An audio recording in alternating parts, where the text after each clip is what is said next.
What's up, dude? You just at your house? I am, yeah, man. I'm here in Los Angeles, just working on some music today. Right on, Ian. So tell me about where you grew up. Yeah, I grew up in Louisville, Kentucky. Okay. So, yeah, I spent time in Louisville from about, I guess middle school to graduation. Then I went to Indiana University for college. So, yeah, man, kind of like the Southern Midwest, I guess they call it. Yeah. Yeah. I loved it out there, man. I was originally born in New York, moved to Louisville when I was 8 years old. Okay. And then, yeah, I kind of spent my time in the South.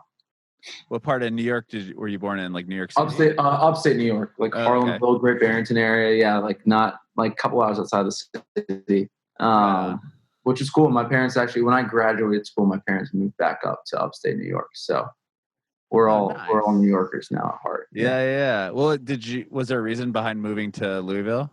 Yeah, my dad is in internal holistic medicine, so he's a doctor. And he kind of had a chance to start a pretty cool clinic out there for like alternative approaches to treating cancer patients. So that's kind of what brought us out to Louisville. Yeah. That's amazing. That's a rad profession to be in. It's a good profession to have for a dad too, because I never had to go to a doctor's appointment as a kid. Oh wow, that's right. That's great. Yeah, I was one of the weird kids who was like the anti-vax kids. I never got vaccinations. Oh, interesting. So I went to college. When I first went to college, I remember going in for my first because you had to get vaccinated to be accepted into college. And somehow I still got in and didn't have my vaccinations. And I remember like my first time going to the college, not hospital, but like medical office. And the nurse was like mind blown. She was like, "How have you never had a vaccination?" Wow. Well, did they keep you in the school? I'm sure, right? They let me stay in the school. And yeah, dude, I mean, it's weird because I talk about I guess it's kind of timely for what's going on right now, but I'm luckily, knock on wood, I have a great immune system. That's awesome. That is great. Yeah. Well, I mean, my son who's 4 has been vaccinated for all the vaccines and he still got whooping cough. So it's like, how well did they really work? Can only do so much, right? Yeah. Only some of it's faded. Sure. Totally. So tell me how you got into music, Ian. Yeah, I got into music, I would say 9th grade. And that was by means of freestyling. I was I was never like funny enough, my brother and sister were the gifted musicians in the family. I played sports. I was like a soccer player. What did they play? But I was good with words. What did they play? My brother played the violin, and the drums and the piano. He was great at all of them. He was like the music kid of the family. Now he's in consulting, so he's not in music. And my sister sang. She went to high school for singing too. She was like in a special program for vocals. So yeah, they were neither. She's now a nurse, and my brother is in consulting, and I'm in and you're the musician. Isn't that funny? That's awesome. So you said you got into writing and freestyling? I got into freestyling. I always loved English. So that was kind of like I guess like if you could compare me to like, as I was starting music, and it's changed now that I've become more musically sound in how I create, but I always kind of compare my story to like an Anthony Kiedis, where like he was just good with words and rhymes. And could put things out through his mouth, and like that's how he played game. Like, he let everyone else make the music. Now that's rad changed. Comparison. It's kind of that's kind of I always liked him because that's kind of how I felt. Like I could rip verses, I could sing melodies. Like I knew how to like do cool stuff with music, but I wasn't the artist kid. I was like, I just loved music. I loved making it however I made it, which was more of a DIY kind of style. Yeah. Obviously that's changed. I've learned how to do more than just throw vocals on a microphone. But when I was younger, yeah, man, that was like the thing. So I played club soccer, and we take like long trips across the across the country or region, and we'd have buses, and we just freestyle in the back. Just have rap battles, dude. A bunch of like very white suburban kids going to like club soccer tournaments, just probably saying things that should never be recorded, like that are not okay, that are just not okay. But it was great, dude. Hilarious. It was great, and I won. I was the guy. It was like, oh, wait till he gets on. So that's kind of so they were like, dude, you should lay some of this down. You should make a mixtape. And I was like, I don't know if I want to make a mixtape, man. Like, I don't know if that's me. I didn't really want to be like a high school rapper, but that's kind of how I got my start. That's so funny. Were you like huge into hip hop? Yeah, I loved hip hop growing up, man. I loved it. I mean, I love rock music too, and obviously it's kind of how I brought the two together. But yeah, I loved. I mean, Eminem was my jam. Oh, okay. Yeah, it was the first Burn CD I got, man. I got Curtain Call burned from my godfather's son, who was like 5 years older, and he like gave me a Burn CD of that, and a Burn CD of 8 Mile, and I just and I remember it was like a neon green like plastic covering of the Burn CD, and it just said Eminem on it, and dude, I just ripped those, dude. Funny enough, my dad found them and he started playing them. He loved Eminem. Oh, really? It was so weird because most people were, especially when he was around. Like most parents were anti Eminem, but let's be honest, he was a genius, and no one could in my opinion, the most lyrically gifted of all time. How he expressed an idea, a concept, an emotion. And it was cool. Like my dad appreciated how intellectually insane he was in how he wrote music and how he was able to see himself as an artist, that he never took it away, or he would listen to it, he'd bring it to the car. And he didn't like rap music. He just liked Eminem because he was so smart. He's like, this guy's just how he uses emotion and words. And so those early mixtapes with Eminem, I can't remember what they were called, but they had these Eminem Show. I mean, Curtain Call. I mean, his early 2000s work was just insane. He was in this mixtape. I can't remember what it was, but basically this guy would just throw words out at him, and so he'd be rapping, and then that's the early stuff, right? Yeah, they'd say orange, and he would somehow intertwine the word into what he was talking about, and he would just keep going. It was insane, man. Yeah, then he got really angry and just started yelling and yeah, he did. I was just, and he's still doing that. I was just like, dude, you were so witty, man. Just stay witty. Yeah, totally. But that was, I mean, and I draw a lot of how I do, especially with a lot of the new music I'm working on. I mean, when I go into writing verses, and I tend to be liking cheekier ways of writing lyrics, and he's one of the best at it. Yeah, totally. So, So tell me, so you're freestyling the back of the bus, and are you playing instruments now? Do you play guitar? Yeah, I can simply play instruments. But I'm actually I'm a artist in the age of Pro Tools and output and digital producing, and I've picked a lot of that up. And we're doing this quarantine EP that I wrote with my fans, and I produced. Yeah, I heard about that. It's so rad. So I'm still put me on a stage with a guitar, and I'm not going to impress you. You're not going to like me, but put me in the studio with music software, and I'm pretty confident I can come up with something people will enjoy. Yeah, but still learning the instrument side, but more interested in the overall songwriting side. Yeah, and production. Yeah. So tell me about what was the next step? How did you create? How did you make this a career? Because I watched a little bit of your documentaries that you have on. Nice. Episode 1, 2, 3. Oh yeah. So I was watching some of that, and I think it was you or your buddy that was that's in the video with you. Yeah. They talked about how you were super good at school and super smart, and not into you weren't you went to college and you did then you had a corporate job. Tell me about that, and then transferring into music. Yeah, I mean, dude, I've always loved music. I've always been good at school. I've always been pretty driven, and it's just been, I think, a journey of finding how to make all those things work together. I left music and went like the corporate business route and got into the world of consulting, mainly just because it was safe, dude. I mean, I wanted to, I didn't want to be a lost person, like just like trying to do music. Like, I've always been pretty proud. And I think that was like, in high school, I knew I wasn't sustainable as an artist and I hadn't really figured out my craft. So I decided to take the college route and the business route. But then I realized, so you went to school for business? I went to school. Yeah. I majored in marketing, international business, and economic consulting.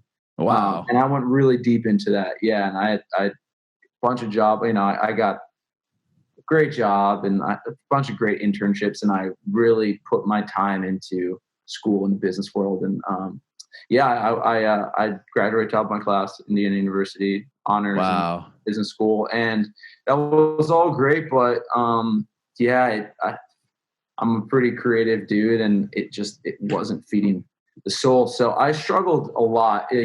Everyone has their time to struggle, I always say, and college was my time to, like, deep down, I was struggling. I hit it pretty well, but dude, I was not in a good, like, mental or spiritual place through college. So my senior year, I chilled out a little bit and started making music again. And that's when I kind of was like, I need to be back in music. Wow. So had you ever written anything before? Like did you have songs that you had written together before? I mean, before going to college and stuff? Yeah, no, I did. I had all kinds of stuff out. I won't tell you the name because I'm afraid to.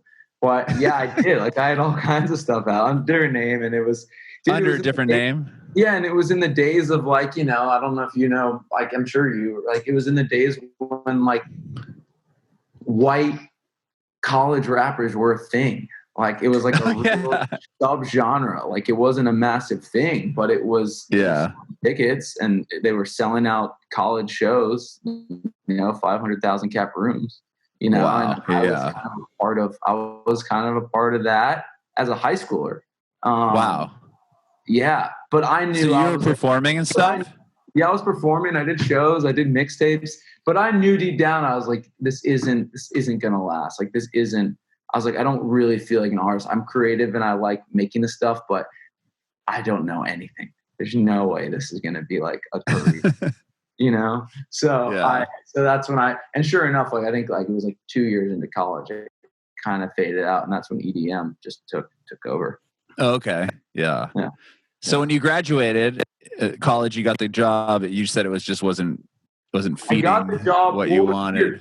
Yeah, this is where it's interesting, because senior year of college, I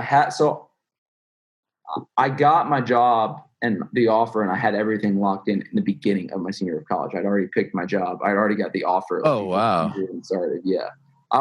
That's awesome. Very in college, man. I tried very hard. So I got a great job offer, and I knocked it out early.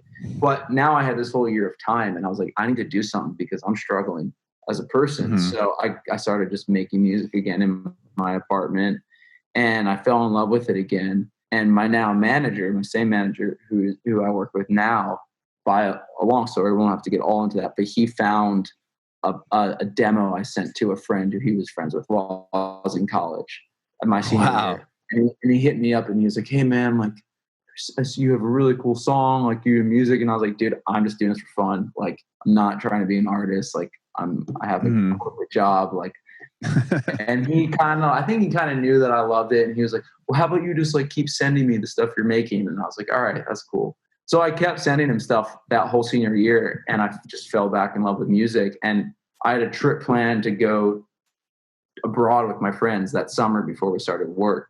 And I actually canceled it and went out to Los Angeles and recorded a bunch of demos with who's still a homie of mine. We did the first album together with my homie Mikey, and we had something. We didn't have it all, and I was still scared to take the leap. So I actually took my corporate job that next year, knowing that I was like, all right, I'm going to save up all this money for 1 year and I'm going to bounce and I'm going to pursue music. And that's what I did. Wow.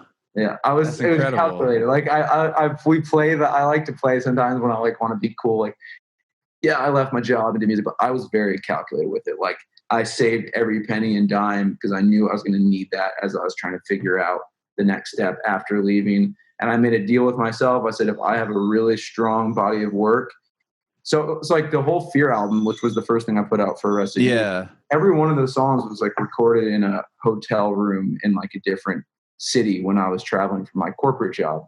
So really, all that was recorded like on the while I was working for Anheuser-Busch. Yeah. Oh my gosh, that's crazy. I was in the global management program, which was like a program for young, ambitious business school kids coming out of college. And it was a traveling program. So they were like trying to prime you for a upper management position in the company. So we kind of rotated through different sectors of the business in different cities because they're a massive Fortune 500 company. I mean, they're huge. And they have offices everywhere. So I think I lived throughout that year of working for them, I lived in like 7 different cities, maybe 6, 7, 8, something like that. So we were traveling every like 2 months. Every 2 months we rotate into like a new office in a new role. It was kind of like learning all the internal workings of the company, like marketing, operations, PR, like all the sectors of the business. So every one of those cities, like I think on that album, on the Fear album, there's like every one of those cities, one of those songs was made. So like, yeah, it's crazy. I just carried around a mic in my suitcase and I had like a little studio set up and I'd like send vocals back and forth to Mikey, who was living in Los Angeles. And by the end of that program, we had the music and I thought it was something solid that people would like and was different and felt cool. And I was like, I'm out, I'm done. So yeah, that was the inner workings of that first step to get to a career in doing music. Yeah, it sounds like a lot of that business mindset and like economic mindset kind of spilled over into your plan and the way you're going to put out music and stuff. I feel like it has. I feel like it's now more than ever starting to seep in even more because it took like 1.5 years, honestly, I was so new to music that I've had to put so much energy into learning music.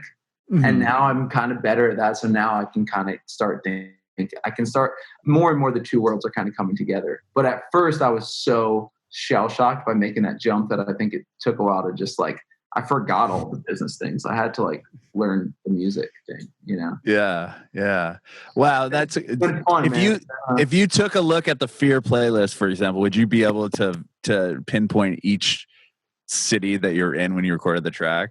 I could do a lot of it, dude. I mean, my friends are robots. I was in Virginia. I remember when we came up with the concept, I was in my apartment in Northern Virginia. I was working there for a month. A Painting in Paris was the one that was that summer before I started my job. If it weren't for A Painting in Paris, there wasn't an Arrested Youth because we made that demo that summer before I started. And that was like, oh, there's something cool in this. This might be worth like pursuing a career in like alternative music. Okay. Black and White, that was in New York City. I was working in New York City. I was doing marketing. That's when I did that one. What else is there? Mirrors was when I was working in Los Angeles. Yeah, so I mean, I could pinpoint. That's so cool. Yeah, that's awesome. And it's like, like you said, New York and then Virginia to LA. Like that's a rad. I've never heard of anyone else having that story with, a song recording in a different area just because of your job was traveling. Yeah, it's cool. It's kind of like touring. It was kind of like, I obviously like made an album on tour. It was like, and I cut this song when I was right. It's totally touring. I was on the bus and we cut, like it was like different version of that, Mm-hmm. Yeah, nothing about Arrested Youth in my career so far has been like typical by any. Everything's been like just figuring it out as we go, and I still feel like I'm doing that. I feel probably everyone's doing that, right? But it keeps you on your toes. Totally. So what was the first live performance you ever did? Like not as Arrested Youth, but like when you're putting out those like high school tapes and stuff. I think it was my high school pep rally. Oh, really? Yeah. So you just went out like to show your whole high school and just like freestyled? I did. Like there were some friends who were like covering a song, that song Magic by B.O.P. Oh, yeah. And like, they were like playing it rock style, and they're like, dude, you should rip a verse on it. Like make your own verse and like freestyle. And I remember like I got on and like, in front of the whole school, like freestyled something about crimson cream, our colors of our school. And like, yeah, dude, that was tough for me. The high school, it was tough because I didn't want to be the high school rapper. I didn't want, like, I was a studious kid. I played soccer. Like, I didn't see myself as like the artist rapper. But I liked doing it. It was weird because I liked doing it. I didn't like being known for doing it. Sure. That makes sense. At that time, at least. At that time at least. And I don't think anyone believed that for shit because, but I really, I was like, I like doing it. But the other part, high school kids, man, they're everyone has something to say. Yeah, totally. But it grew. Like I had a good high school career. People could talk crap, but I was doing it. So, it was. So you would play like local shows and stuff in Louisville? Didn't do as much local. I actually, weirdly, again, it was the college time for like college music. I got a bunch of gigs booked. Like I never played a local show. I literally played in like college towns. And how did that work? Like I did like some, we just like performed at like colleges that wanted a cheap act. And like I did a small little opening tour for this artist, Time Flies at the time. And we did I did like a small Midwest run with them. I mean, like, yeah, it was just like strange, dude. It was like no local, like it was no like artist got to start locally playing at his local, like I wish, dude, that would be like, that's still like a dream. But I don't know if I'm ever going to live that dream, dude. I'm never going to I love like great artists and artist stories and like the purest way of doing it. But I don't think there's ever going to be a purest way of this for me, man. Well, you did something right, man. I mean, when you go to college and being able to jump on like a tour and open up for people, I mean, that's pretty cool. Yeah, no. It's been good, man. It's been great. It's, it's just, no one has a similar, I feel like no one has, the more and more artists I meet and more people I talk with, like, and you realize it more and more too, like everyone in music claims like they have an answer, but there aren't really any. There are no answers. What works for someone might not ever work for someone else, and vice versa. So who knows? Yeah. What you can do, No, totally.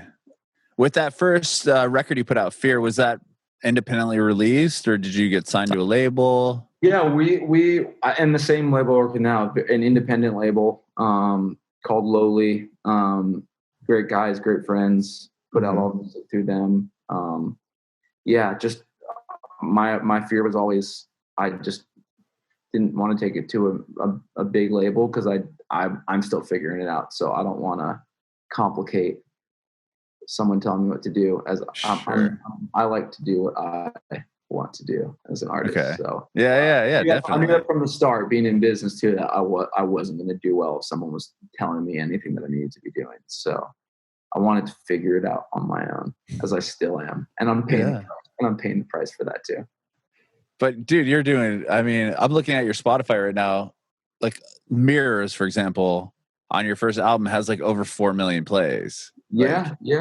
Like when did you start seeing, like, what was the first thing? So you put this record out and then were you previous to Fear, were you putting stuff up online to get kind of a, it was like square one. It was like square one. We partnered with our friend, like at Lowly here. They also have it was built through a YouTube channel that was in the EDM space, which is really weird because you wouldn't hear my music and think of EDM music.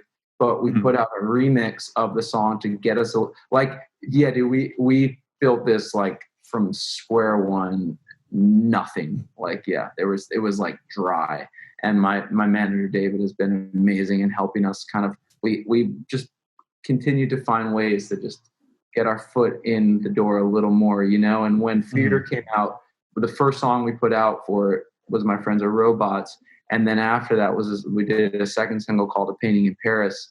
And we submitted that, you know, how you would submit music in general through our distributor. We were with AWOL, and we distributed it to Spotify, and Allison Hagendorf at Spotify heard it and loved it and supported the hell out of it. And I still think that's like the biggest song we have on Spotify. I think it's at like some 6 million or something. Yeah, 6 million. And that one was, I had to hit more songs. Usually, like sometimes it'll be the top 5 or whatever.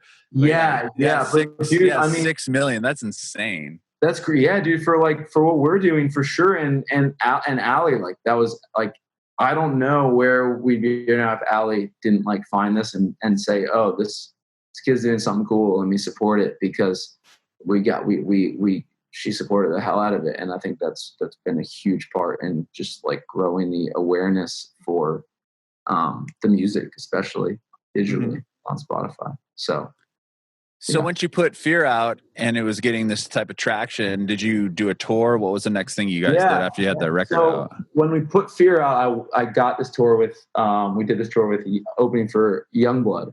And, oh, wow. I love Yungblud. I was going to talk to you about this too. So this is the first tour you got put on? That was the first tour. I mean, the first show I played with Arrested Youth was with Dom, which was awesome. Oh my God. Yeah, dude. Yeah. Crazy. So how did that happen? Do you like, that was we were working at the time with Paradigm.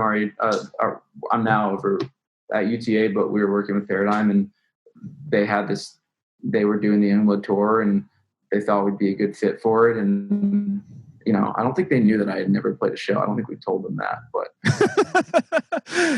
that's crazy. We got it. And literally, oh my God, I was like, fuck, we got to figure out how to play live music. When I accepted that, I don't know, maybe fuck it, I'll just say it. Like, we didn't have a drummer, guitarist. I didn't have anything, dude. They're like, you have a band? Like, well, yeah, we got it all. And then like when we said that, I was like, fuck, we got to find all that shit, dude. How'd you do that? Just hired people? Or did you have friends? No, I found a friend who was coming to the studio out here in LA. Funny enough, his name's Gavin, and he played drums. And through him, I found his friend Aaron, who I'm very close with now, who plays guitar. Funny enough, so Gavin, who played drums for that first tour, left Arrested Youth and is now managing Yungblud. So he's his day-to-day manager. I believe he's day-to-day manager. I don't know. Maybe he's his manager now. I don't know. But wow. He started managing him. My good friend Aaron, his good friend Aaron, and I became very close. Aaron stayed around and played. And now Aaron's out, and we have a new drummer and guitarist who are awesome. But it's just, dude, everything is always evolving, man. Yeah. That was cool. I mean, that was a great. So that definitely helped very quickly get me from nothing to something with the release of Fear and that tour.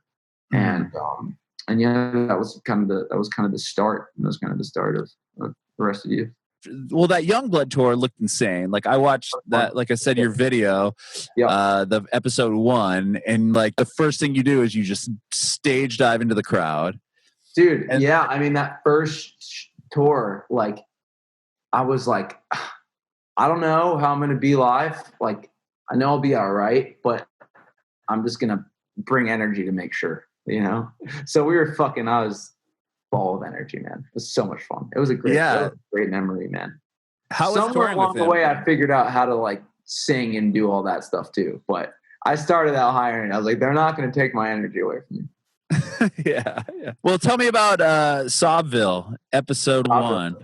Yeah, dude, Sobville. So Fear, then came Sobville. Sobville, there was some time in between those two albums for sure.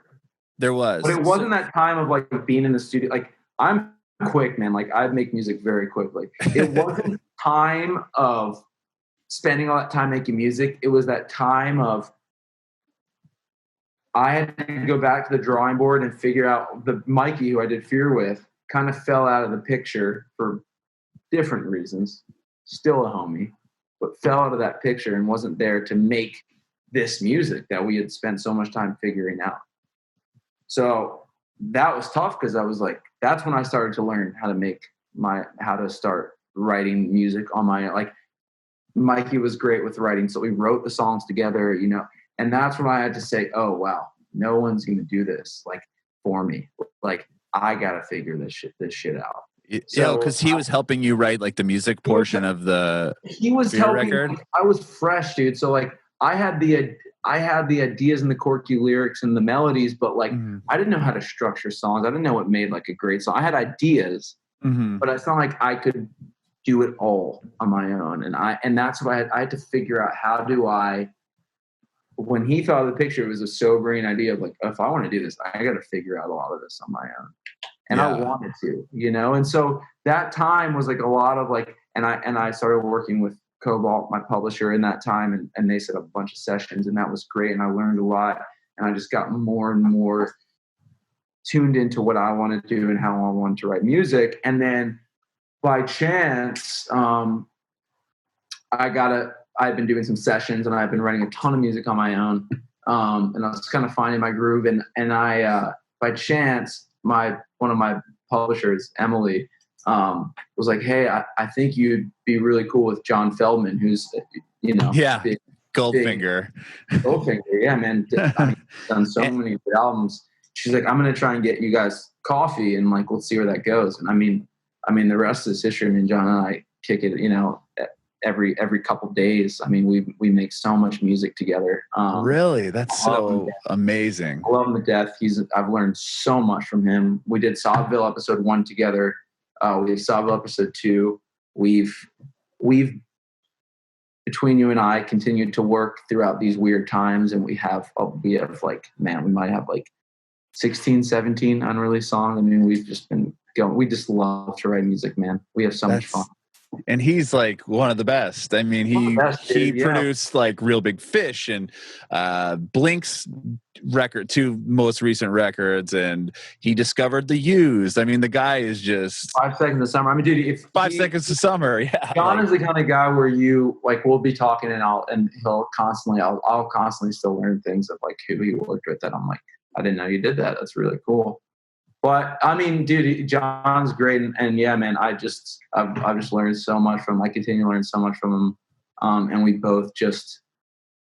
I think we're very similar. We just love to write songs. We can write songs all day if you let us. He can't write. He doesn't get to write as much as I do because he has like kids and a family, but he comes pretty close. I mean, we just rip, man, and we have a blast, and we like to box and drink a ton of coffee, and it's fun, man. It's just fun. So he did Sauville episode 2, and I've kind of, he's producing the Quarantiners album I did that is coming out on May 29th. I wrote that with my fans when we all went on this lockdown. Yeah. Really cool. Some really cool songs on that. That was my first stab at, okay, I want to try producing something. I think I know enough to do something cool and rough. So I did the meat of that production and brought it to my homie Kevin Thrasher, who's in a band called Escape the Fate, and he actually came on and helped, mix it, master it, and take the production across the finish line. But all like the official Arrested Youth music right now, John's doing all that. So like when you released Brightside, that was John. John and I wrote that together. And then, I mean, everything that's coming out besides this quarantine album, everything that's coming out for the next EP and for the album is John and I. Yeah. Wow. Yeah. So tell me real quick about, Brightside is a piece of what will become an EP or a record. Brightside is a piece of what will become Sauville episode 2. Oh, okay. So we broke that up into two episodes. Mm-hmm. Thought about a third, and I'm still thinking about a third, series of EPs kind of under one theme. But I think once Sauville episode 2 is done, I have an idea for a full body of work. That's like kind of the debut album, so to speak. We called Fear an album, but it was really a long EP with 2 skits thrown in there. I don't know why I have such an issue with the thing album. I'm calling the Quarantiners thing an album, but it's 5 songs. It's an EP. It's 5 songs. But I don't know it's why. whatever you decide it to be. Whatever, yeah, you can call it. You can put out 3 songs and call it an album. I don't know why, dude. I don't know why EP bugs me so much. It shouldn't.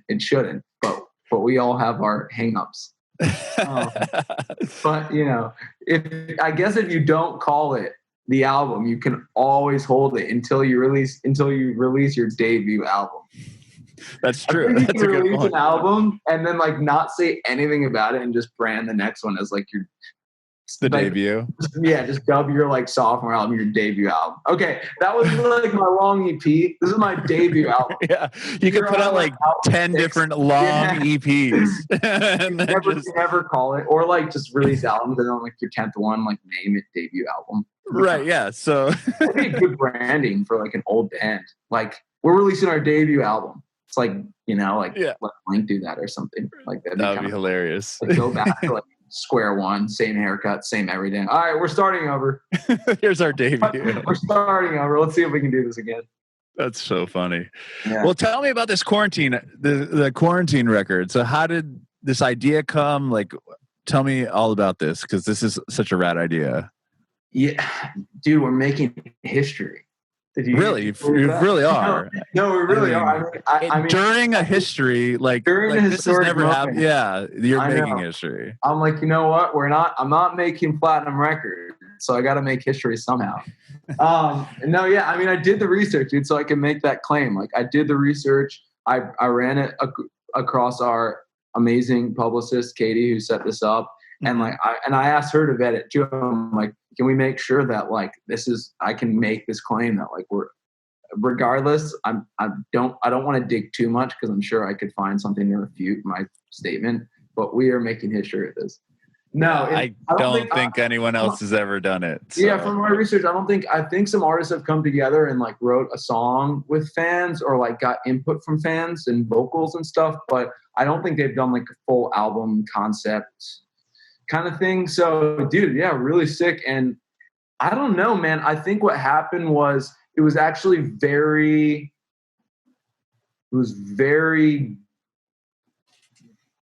just in the moment, like genuine creation. Like it wasn't like I came up with this idea like, all right, and now we're going to go do a fan written EP in this time. It was more like, I knew the quarantine thing was happening. And I think it was like 6 days in. It was like 2 days after Trump got on and like, when he made the first really big announcement that it's US. Yeah, that we're shutting down everything. I remember watching that and being like, oh, okay, so that's where we're going. And I was like, okay, well, I know what I'm going to do. I'm just going to go write a bunch of music because I've been itching to just have an excuse because I have to take breaks. I can lock up in that studio forever and then I have to chill out. And I think I had taken like 3 weeks off doing other things, getting the Bright Side release ready and things that just weren't staying locked in the studio making music. And I was like, sick, I'm going to go right back in and lock in. Mm-hmm. And I just remember thinking to myself, like, I don't know how much I wanted to lock in by myself. Like, I know this is going to be an isolating time. And I was like, I don't know how much I want to go in and like guess what people are feeling. Like, I was like, why don't I just let all these kids write the songs with me? Like that just makes more like it just sounded more fun. It's just like that's like it's like that just sounds more fun to like I want to hear what they have to say. And we have I have a witty fan base, man. Like I have younger fans and like these kids, like a lot of my fans just like they're funny. They just like say funny things. They're super, I don't know if they're gonna hate me for saying this, but like they're super artsy. Like a lot of them are very smart. And I was just like, I bet they can say some funny and cool things in songs that I don't know if I would be able to say myself right now. Mm-hmm. So that was like the whole idea. And it was also really natural. I did an Instagram Live, mm-hmm. messing around in my room, like making the first song. And it just went so well. And like kids wrote I came up with the melodies and the music. I would produce the music and bring the idea. I'd bring a musical idea in with maybe a melody. And I'd say like, what do you want to do with this? And we would just all sit in there and just message back and forth and like chime in, like, what do you want to write about? What does this song remind you of? What does this make you feel? And dude, it was that simple. Like, and kids just spewing out and I would just like monitor it. And I would just have I'd have my production session up and I'd have a vocal session set up, and I would have a little note section set up, and I would just write the song with them in real time. And if someone said something that was cool that fit into our concept, I'm like, all right, we're going to use that. That sounds like something that would be cool in verse 2 or the bridge, or like and then when someone had a really cool concept, I'm like, that could be the concept of the song. That might stick. Like that might be strong enough, you know? And so it was just like writing music with, if I went in and did like a songwriting session with someone, whether I'm writing it for them or writing for myself, like I just use that same energy and approach with a bunch of kids on the internet. Wow. So you just I'm trying to like wrap my head around how you did this. By the way, every kid is credited. Like we went in and got everyone who put in a lyric, put in an idea, etc. They're gonna have publishing on the song. Wow, that's rad. Yeah, that's so rad. So you went live on your Instagram. How do you even monitor like thousands of people talking to you at one time? I didn't have that. That's the thing. I'm not like, that's the thing is I'm lucky that I'm not that big of an artist, because it's not like I had like thousands of kids chiming in on live. Like, you know how live works. Like, but hundreds of kids say. But the thing that I got lucky with is it was still like, it was just enough kids. Like it's centered around like, because only so many people give a shit about writing a song. So I feel like a lot of kids came in like, oh, he's fucking writing songs again. Oh God, and left. But it was like a solid like 90 to 150 so kids were like, this is sick. Let's do this every night. And it's like those, so it kind of formed its own group, you know, and it's like, that was the songwriting club, dude. And that's the same people came in every night and wanted to learn, whether they were learning to write songs, whether they knew a little bit about it. Dude, it was so sick. It was so wow. And so you would just, because I was getting, sorry, I cut you off. No, go ahead. My publishers, Amanda and Emily, were like, everyone's doing remote sessions now. Do you want to do some sessions with some? And I was like, sorry, I can't. I'm writing with my fans. Because I told Dave, my manager, I was like, dude, I'm good right now. Like, I want to do it with, I can write better songs with these guys right now than like by myself or with anyone else. Like, this is how I want to write songs right now. It was so sick, dude. It was so fun and natural and creative. And I don't know if I've ever laughed that much, like in songwriting sessions. Kids would say such funny things. Like, we had this song called Corone, which seems to be one of everyone's favorite. And like that song just started by me being like, what are you guys doing right now? And I was like, and make it witty. And some kid was like, I'm sitting in the dark listening to Linkin Park. And I was like, that's sick. That's our first line. Like, a lot of people want to go, like, when they're new to songwriting, especially if they don't know how I write music, like they want to be like super serious and on the nose. And I was like, all right, so you're like, you guys are struggling right now? And a lot of them were like, yeah. And I was like, how, like, you want to write about that? Let's get some lyrics going. And, you know, some people are like, the depths of my soul are struggling under the weight of the world. And I was like, all right, just tell me what you're doing right now. And that's when that kid was like, I'm sitting in the dark listening to Linkin Park. And I was like, boom, that's first line. And someone else is like, I might just say, fuck it, go to the beach and feed the sharks. And I was like, ooh, that's tight. So like, that's like how we just find the weird lines, and they pretty quickly realized what I was looking for, which is like cheeky, quirky kind of stuff. And then everybody just got on board and was trying to just make cool stuff, make cool lines, cool lyrics. And yeah, dude, it was tight. It was really tight. How many sessions did you do? That's what's so impressive. That's what impresses me too. We did as many sessions as we had songs. So there's going to be, I take it back. We did 6 sessions. I have 5 songs that we're using. And we had a 6th song that was cool. I just wanted to get this out in time and finish it. So I was like, let's just do 5. That seems like a good number. So within these sessions, there wasn't, songwriting, sometimes you have a bad song. Sometimes you write a bad song all the time. Every session had a really cool song. So we used them all. Yeah. Wow. Yeah. So when is it? It's coming out in May? It's coming out May 29th. And then we kind of followed up that whole idea. And we shot, me and my homie Jared, who does all the videography for me. We shot all the music videos in our neighborhood. So there's a music video for every song. And then the one song, which was the first song we wrote together, called Jumping Ship, is a fan video. So I sent the song to everyone who's a part of Arrested Youth, and we're doing that music video. We're actually, he's here right now editing it. He's right across from me, and it's everyone made their own music video, and now we're cutting them up and we're making like a full fan video for that song. So it's really good stuff too. Like it's tight. So it's been fun, man. It's just like creative as hell. That's so rad. That's super creative, and I love that you're involving your fans in this process, because that's something that they're gonna remember forever and tell their kids about. Hey, this guy, like when this happened, I got to write a song with one of my favorite artists. The selfish part of it, I agree, and I think that's awesome. The selfish part of it is I love the songs. The songs are good. That's, I think, the funny thing is like the songs are really good, and I think that's like one of my favorite parts about it. Of course, bringing everyone together and writing is awesome, but I'm like, these songs are sick, and these songs are written with tons of kids who don't even write music. That's just so cool. That's just so fun to me. It's like a punch in the face to all these like 15 songwriter pop acts. The 12 people that write every song on the radio. Right. I had 20 people too, but they were not 20 songwriters. But it shows. I mean, it's just cool. I'm always about like a cool concept and cool lyrics that say something differently, and the fans have something to say, and they say it in a really cool way. And there's some lines on here that I'm like, I'm so happy I did this because I love this line. I love this verse. I love this idea. And I don't know if I could have gotten to that myself. So it was so cool to have them be a part of it, Mm-hmm. So yeah, dude. Yeah, really cool. Really excited to just put it out there, and see, I think there's some cool stuff in it. So that's really awesome. Somebody's opening my thing behind me. Yeah, someone's adjusting your lighting. Yeah, they're that's our shutter. Somebody's moving it. Maybe it's one of my kids.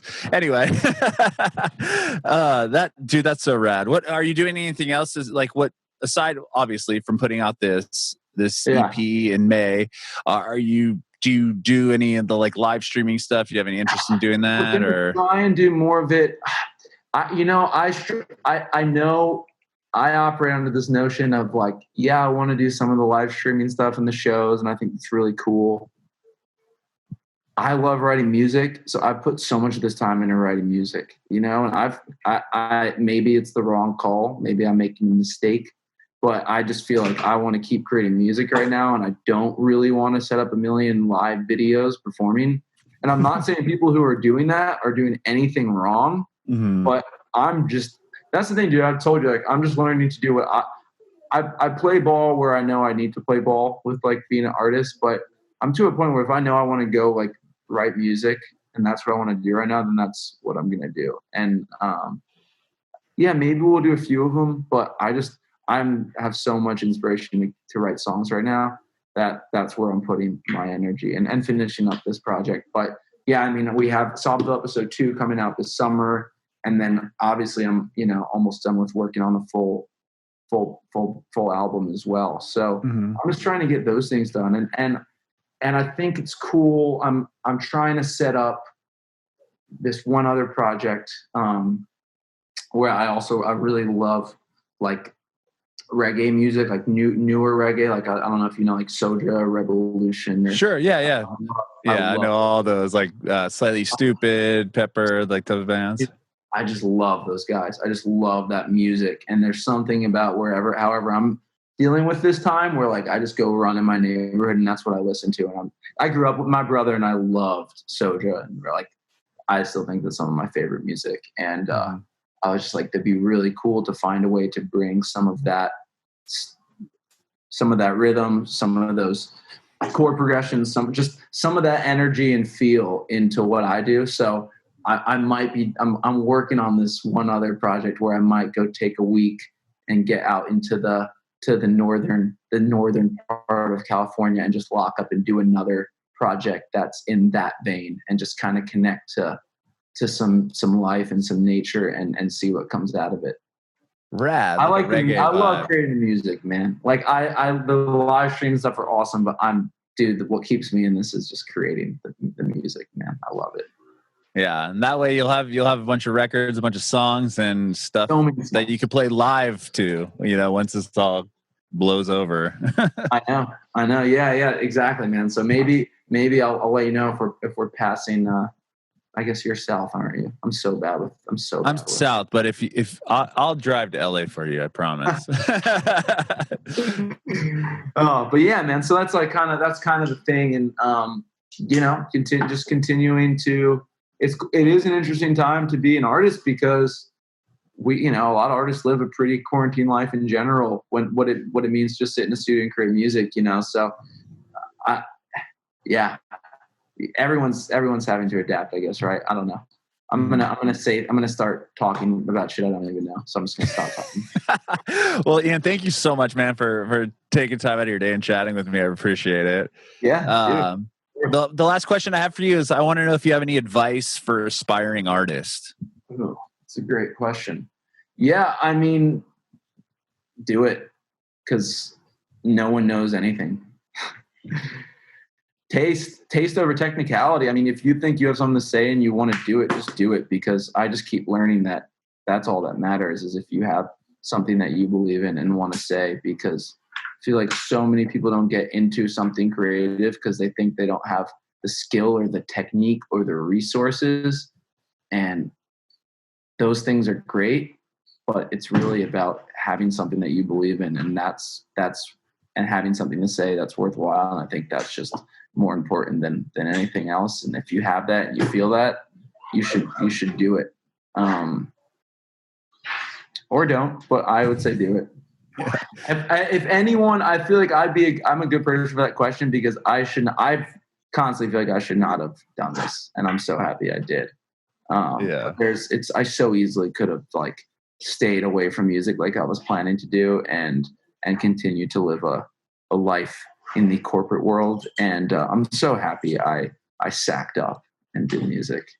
I think we're all happy about that decision you made. So I think, and some days I'd say maybe life would have been easier if I didn't, but I love it too much. So if you have a passion that's in music, and someone, I don't forget who told me it, but do music because you have to do music, not because you want to. And I feel like I would live by that for sure. Like, do it because you know that there's nothing that's going to compare to it. That's how I feel about music. I feel like no matter what, no matter how hard it gets, and no matter how much I'm pissed that I have to do this or that or be this or that, nothing compares to being in the studio creating music. It's the best feeling in the world. And if that's how you feel about music, you will find a way to do it, So do it. Do it. I love that. Thank you so much, Ian. You're awesome. Yeah. Dude, right back at you, man. This is a great conversation. Thank you. I appreciate that. I'm pretty new to people haven't really cared that much about Arrested Youth on the press side, so I'm pretty new to these interviews, and this has been my favorite by far. This is awesome. So thank you. Dude, that means so much to me. Thank you. I won't forget this, man. Seriously.